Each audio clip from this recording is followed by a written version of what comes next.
The cats are waiting for the pigeons to show up. Eleanor is particularly ready to pounce. Are the wings showing? No, we can't have our wings showing or our slip showing. Well, one of those is a social media policy. The other is a social faux pas. We can't have our... I wish I knew what I was going to say next. We can't have our wings or our lanyard showing when we're in uniform on camera, because it's our social media policy. We all know who I work for, but I want to follow the rules.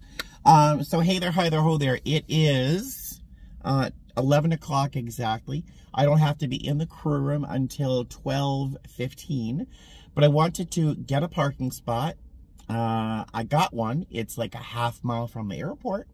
And I wanted to have time to sit and have some coffee and a bite to eat. So, and relax and not like rush to work. Today I'm flying to Detroit and then we're flying to Tampa. I'll be flying with someone I'm buddy bidding with this month, Marcy. I'm very excited to work with Marcy. Let's see. In Tampa, I've got 29 hours or 31 hours, something like that. I'm not doing anything interesting that I know of, mostly because I have to prepare for Recurrent. I have Recurrent on March 20th. While that is a distance away, that's quite a whiles away, it comes up like this, it pops up like that, and we have 26 online modules, some of them taking me a couple hours to do each. Mostly because while they may only be timed for an hour, I sit down, I take notes, I take pictures, I look stuff up.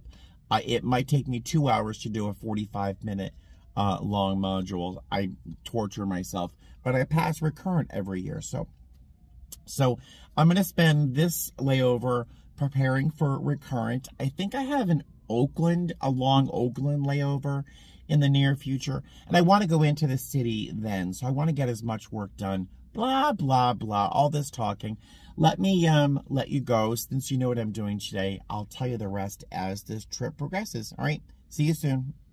So I just about had a heart attack. Hey there, so I'm in the airport, checked in, ready to go, and I dropped something off at the post office. I'm walking leisurely with my coffee, and I hear the woman's voice over the PA. She says, last call for flight blah, blah, blah to Detroit, leaving out of gate A12. And I'm thinking, oh my God, I'm going to Detroit out of gate A12. Did I miss my flight? Am I in trouble? Did crew scheduling not call me? What happened? I refreshed my schedule. And yes, indeed, my check-in isn't until 12:16 and it is 11:42. So it just gave me a startle.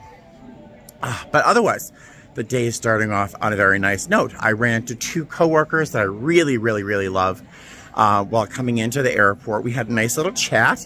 And then I had a cup of coffee. I'm upright. I'm healthy. I love my job. It's a good day. Let's go to Detroit. All right. See you later. On the right flight. Hey there. All right. So checks are done. We found one of our coworkers' devices on board, their tablet, not a good thing, but I left it with the gate agent, so I hope she gets it. Our flight crew's low energy, that's fine. Our flight is pretty full, like we were like 180 people booked. There was a flight to Detroit, as I said a little while ago, just an hour ago. I don't know how we're full. Was that plane full? Who's going to Detroit in the winter? It's cold there. But our flight time is 3 hours and 25 minutes. And I'm working with Gary, who's a very, very nice guy, working here. He is based in Fort Lauderdale. So it'll be a nice flight. I prefer full flights over light flights anyway. I just think they're easier. We have no alcohol on board, though. Very weird. Hey, how are you? I could use 3 bags of ice if it's possible. Thank you. Thank you very much. I will see you in Detroit. Hey guys, all right, so that flight was very, very, very, very, very nice. We had amazing passengers on board, and particularly these 2 Canadians that were in 1A and 1C. Really nice couple. A lot of laughs, good stories, great people, really nice people on board. And let's see, it was a pretty full boat. We had like 2-3 open seats. This flight We have 73 people going to Tampa. I expected that to be a little higher because it's warmer in Tampa than it is here in Detroit. But that's fine. We're not going to be catered, so that means I might have enough snacks and beverages for my passengers. Looks like no specials. Yay, let's go to Tampa. Oh, hey guys, hi. So I'm in my room here in Tampa. I've had a little bite to eat and I've had a couple of tears. I cried a little bit tonight. I love crying. I've been watching Undercover Boss, which is a sure recipe to make me cry. I love Undercover Boss. I'm watching it again. Let's see. Today was very nice. Got to work with my friend Marcy. I love her. Mitchell in the back, and then my chaser up in front, Gary. He's from Fort Lauderdale. Super nice guy. So kind, charming, funny, really, really patient working with me, fully caffeinated. He was very patient with me. And it was just a great day. The flight from Detroit here to Tampa, we had 73 passengers on a plane that holds 182. So it was a very light load, allowing me to position people where it was more comfortable for them. We had this lady and her mom. Her mom was elderly and had just recently, is in the process of recovering from breaking her back and bones and everywhere. So they had her for some reason back in like row 25 or something. So I was able to move her up to row 4 so they could be more comfortable and blah, blah, blah. It was nice to have the open seats. But yeah, no drama, no trauma, super easy day, really, really nice. I've got 29 and a half, 30 hours here in Tampa. So I'm going to enjoy this really nice bed. It's not the hotel that we stayed in last time here in Tampa, but it's nice. Breakfast is in the morning, so I'm looking forward to that. What else? I think that's it. That's it. Thanks for joining me today. I'll see you tomorrow. I feel like death. Good morning, guys. Hi. I didn't get to sleep until like 4 o'clock in the morning, just watching endless HGTV shows and blah, blah, blah. And then I hit the wrong button for the elevator. Didn't get to bed till 4 o'clock in the morning, which is really only 1 a.m. to me, but I mean, still, it was a fairly long day. Look at my beard. Crazy town. But I set my alarm for 9 o'clock in the morning just to go downstairs and get breakfast, because here, usually, we've had to pay for this breakfast. It's actually not too bad looking. Look at that. Look at the bacon in there. So it's a good looking sandwich. So I bring it back to the room. I'm going to devour it, and then I'm going to crawl right back in bed for a couple hours. So I will see you later. I'm excited about this sandwich. Good afternoon, guys. Hi. My analog watch here says that it is 3:25 in the afternoon. A few weeks ago, my smartwatch wouldn't charge, and I thought it was dead. Then suddenly, magically, like Lazarus, it came back to life, and I was hoping the same thing would happen, but it's not charging. I've had it charging for, well, 12 hours now, if not longer. It's not working. I might have to replace it eventually, but I've got a couple Invicta watches that I got a few years ago as a backup watch. It's always important to have a backup watch, especially like an automatic watch that doesn't have a battery. You can throw it in your luggage, and if your smartwatch dies, as a flight attendant, you're required to have a working watch on you. So it's always nice to have an automatic thrown in your suitcase. I'm not quite sure why I'm talking about my watch. It's probably because I really don't want to think about the news I had last night, and then the compounding tragic news that I got this morning after I woke up. I'm really upset. I'm not quite sure how to handle how upset I am and why I'm feeling the particular brand of upset as I'm feeling right now. My oldest friend, Marcus, I've mentioned him once or twice, I think. We really, I'd say he's one of my best friends. I don't see him. We've probably seen each other twice in the last 5 years, if not, yeah, maybe twice in the last 5 years. But I don't have to see him to love him. You know what I mean? So we text infrequently, but we're still connected. I think for the rest of our lives, we'll be super, super close. Marcus is not only my oldest friend, but he has seen me through everything. Marcus and I have a lot of similar personality traits, which means we're attracted to chaos and pain. But we've always been through all of that together. And no matter what, he has always been the person by my side, not judging me through anything. So Marcus will always have a very special place in my heart, which makes it all the more tragic and all the more upsetting. He sent me a text last night that his mother had a heart attack. And then shortly after, he sent me another text saying that she had passed. Now, I didn't know his mother very well, but she knew me through all of the stories that Marcus, and he had a lot of stories, shared with his mother. She only knew me as Sib, my nickname, through Marcus. Marcus's nickname. He's the only person who calls me this. He's the only person who's allowed to call me this, is Sybil. She only knows me as Sib, or which is short for Sybil. Years and years and years ago, Marcus would just call me Sybil. He wouldn't call me Steven, he called me Sybil. And I said, oh, because, you know, my name starts with an S and Sybil starts with an S. He goes, no, that's not why I call you Sybil. It was because I had so many personalities. I didn't know, you didn't know who you were getting one day at a time. See, I don't even want to think. I'm just going into stories around Marcus's loss, because I don't even want to think about it, you know, but I'm so moved by it. But his mother and his father were amazing people who had difficult lives when they were younger, and I think they really rose above all of that through hard work. They were German, they were very German, and just hardworking and loving, and they loved Marcus, and they took care of him. They really did take a good care of him. They were good parents to him, strict and stern, especially his dad. His mom was the last person I think he really had, and I don't know if Marcus has ever really been alone. He's always had a support network and his parents. I've been alone for so long that it's my native state, you know, to be alone. I don't know if Marcus has really ever been truly alone, and now he kind of is, and it's hard imagining him, because he's all the way in Massachusetts, in Springfield, and I'm in Tampa right now, and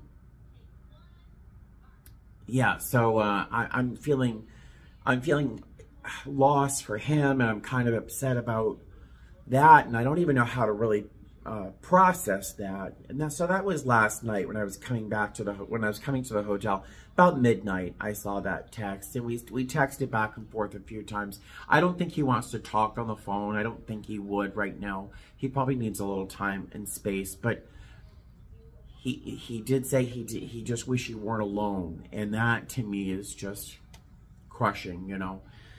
But so there's that. And then this morning, I woke up to go downstairs and get breakfast. And I grabbed my breakfast. I'm coming up in the elevator, and I got a text from my Aunt Marie. Now, if you don't know all of my videos and everything, back in November, it's a long story, but in November, I found out that I actually have living family in Las Vegas, of all places. So if you're watching this video now, you probably know the story. I met my great Uncle Bob and his wife Marie and their daughter and their nieces, and I have like 5 or 6 family members in Las Vegas. It's so cool. So I spent Thanksgiving with Marie and Bob and their family, and I had lunch with Bob and Marie just by ourselves right after I think in November, just before Thanksgiving. And I didn't have an opportunity to see them on the 28th of January. There was a party that I was invited to as a member of the family, but I was at work. I was on a trip, so I couldn't go. And so I was going to just meet up with them like this week, I was going to say, hey, let's get lunch or something this week. So I'm off for a few days. And I was off last week. I just didn't feel well. And I got a text this morning from Marie that Bob died. He had a heart attack. And he's dead. He just turned 81 or 82. He and Marie were married for 61 years. And I only met the guy twice in person, but both times he made such an impact. And he's like the last blood relative, kind of like in the solar system that was my family. You know, he was my grandfather's youngest brother. They have a daughter and they have nieces, and so they're family. But Bob was like probably the last really close, you know, family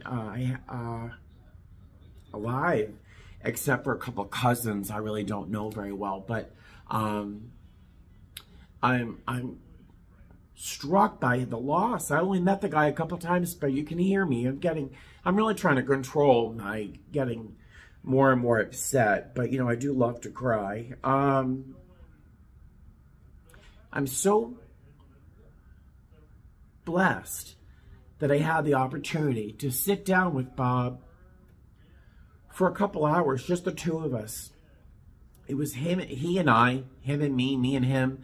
It was the two of us sitting in his house. His wife, Marie, had gone off to take a class or play cards, or I think it was a Scottish-American meeting or something. She's Scottish. She went to. So it was just me and Bob in the house, and he was kind of hanging out in the sofa with his belly and and telling me stories that I'd never heard about, stories that my own grandfather never shared with me, and bits and pieces of family history and lore. So I was just so blessed to hear those things from him. But he's gone. And I'm crushed, really. I feel more upset right now than I did when my mother died, if you remember. Isn't that, well, it's not that weird. She's an awful person. But, yeah, so that's today. One of the things that Marie, she must be in all sorts of stages of grief, because her text messages were like, one of the things she said is, you know, he died of a heart attack, which is how most men in my mother's side of the family die. They all die of heart attacks, so we have bad hearts. Most of the men in my family lived through their mid-60s, if not early 70s. Bob was a long timer in my family. And she's like, so make sure you have your heart checked out. Her husband just died, and she's telling me to get a checkup, you know. So I really am not in any state to do any work on my laptop in preparation for a recurrent. That's what I really wanted to get done today. But it's, so it's 3:35 right now. And I want to be in bed asleep tonight by, say, 8:30, because I have to wake up about 4:30 in the morning. So I think I'm just going to give up the ghost and not get that work done, and see if I can just get some of it done at home or on my next long layover. But yeah, so I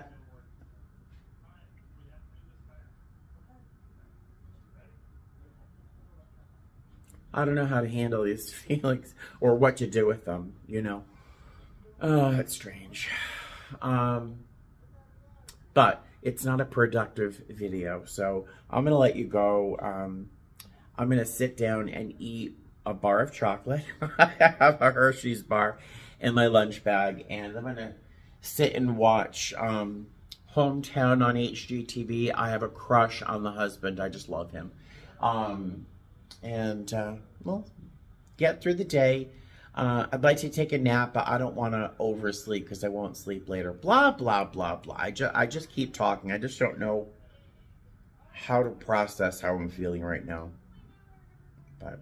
So I thought I'd share it with you, as I do everything.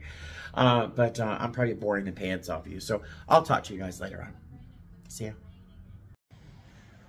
Good morning, guys. Hi.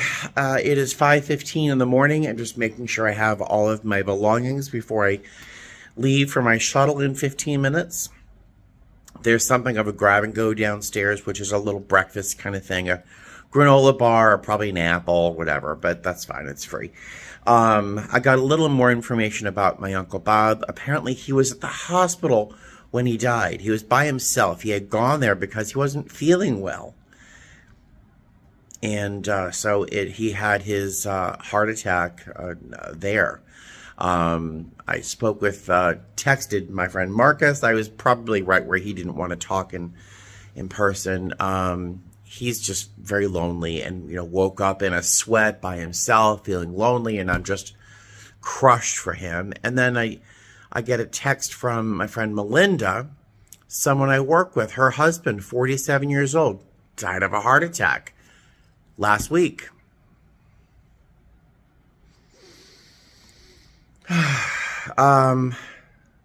Let's try to put that aside for a moment and start the day, because I do have 2 legs today going back home. And as much as I care about these people, I probably just need to focus on doing my job first, and then I can talk with Marcy or somebody later on and blah, blah, blah. Yeah, let's get out of here. See you soon. Hey, guys. I think the last time I saw you, I was probably still in my hotel room in Tampa. I've just arrived back in Las Vegas. I'm stopping off at Wendy's for a quick bite to eat because I am too hungry to even get to my car. I don't think it's even safe for me to drive. I'm so hungry. But I'll debrief you on the 2 flights I had today once I get to the car or something. All in all, it was a good day. But yeah, I'll tell you about that when I get back to the car. But I just wanted to say hi. Oh, speaking of hi, hello, how are you? Hi. Oh, well, it looks like I might be waiting for a little while for my sandwich. So I'll chat with you guys for a minute. Our first flight from Tampa to Detroit was lovely. Packed to the gills, very, very, very full. But no drama, no trauma, nothing to speak of, really nice. My chaser today, Sandy, really, really nice. And you know, I love the rest of my crew. So it's a really nice leg. Once we got to Detroit, we did have a bit of a delay, a mechanical issue. A bar that goes underneath a seat section, which is to hold bags and things in place, came loose. I don't know how, but so we had to wait for maintenance to come on board and fix that. But they did. But it ended up with like a 40-minute delay, which kind of pushed us back a little bit. The passengers from Detroit to Las Vegas were probably some of my favorite in a very long time. I mean, every single one of them on the plane was remarkable. Really an amazing group of people. Charismatic, fun, interesting. It was a wonderful flight. I figured about an hour into the flight, or an hour before we arrived in Las Vegas, that we were going to have some really, really tight connections for San Diego and one of our Portland flights. So I asked everyone to please, just allow those passengers to deplane first, and for everyone to kind of hold on. And I used a few of my one-liners and a little joke here, a little joke there, but I mean, everyone was so well behaved and so respectful of other people's needs. It was just really nice. It was really fantastic. It's weird to say that I get applause occasionally for my announcements, but people were applauding, and like I was getting shouts like, "We love you, it was the best flight," and it was just really, really what I needed today. I needed someone to be nice to me today, and I got that in spades. So a really, really nice day. So I'm waiting for my sandwich. I'm gonna eat it here because, like I said, I'm like deliriously hungry. And then that's it for the day. That's it for the day. I'm contemplating hitting Goodwill on the way home because it's only 1:15 in the afternoon. I do have to stop at the post office here at the airport to pick up some cat treats that are waiting for me, and as well as some finials for a lamp that I have at home. I know, just engrossing information. Oh, there's my sandwich. I will see you guys later. All right, so I stopped at the post office before I headed out. It looks like my cat treats are in. Very excited. But I have to show you something. Deb, thank you so much. Oh, let me get my package first. Hold on. Yes, my cat treats. But Deb from Worcester, Massachusetts, she sent me this lovely letter alongside with some things. She said she also has a problem with Goodwill, as I do. And she sent me, how sweet is this? She sent me some ties. This is a Xylos tie, very vintage, as you can see. Hi guys, welcome home. So I've been home for maybe 2 hours or so. Hung out with the cats. Oh, there's my creepy neighbor there, right? Hung out with the cats, gave them some treats, had a bite to eat myself, and texted back and forth with my Aunt Marie. I'm going to meet her tomorrow morning at 11. We're going to have a cup of tea and just sit and talk. She wants to give me some of Uncle Bob's shirts, but he wears a 2X, and I'm wearing a large right now. He has some cardigans and sweaters and stuff that she just wants to give me. So we're going to sit down and have a cup of tea. I'll probably try some clothes on, and I'm looking forward to it. I'm looking forward to it. I just hope she's okay. It might be nice to sit and talk with someone like myself who's not really so connected and not hurt as badly. I do feel bad. I feel terrible, but not as bad as, like, say, his daughter. You know, that might not be a great time to just, I don't know. So it'll be nice to just sit and talk with her for a while. But today was very nice. It was exactly what I needed. Our passengers were amazing. My passengers and my subscribers, more my subscribers than my passengers, have been such a support to me at the most difficult times in my life. This is not the most difficult time, but it's not a good time. But you guys have been like the biggest support to me, and I'm so grateful. I haven't even finished filming this video yet, and I already know what some of you are going to say about my experiences and my losses during this time. But I just love you guys so much. I really do. And my passengers, I love them so much. Today was, it was very good. It was a good day to be a flight attendant. And I was so appreciative. And that package I got from my subscriber, is it Dad? I have to look at the box again. It was just so utterly fantastic. I couldn't believe it.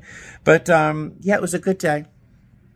I'm going to let you guys go, hang out with the cats a little more. Buddy's a little upset with me for having been gone only for a couple of days. I was gone for like 48 hours, 50 hours, but I was home for such a long time that he got used to me being home. So he's a little mad at me, but he'll warm up. I have 4 days off in a row now, so he'll be okay. All right, let me stop talking to you guys and say goodnight to my little buddy here, and I'll say goodnight to you. Thank you for joining me. Fly safe. Bye.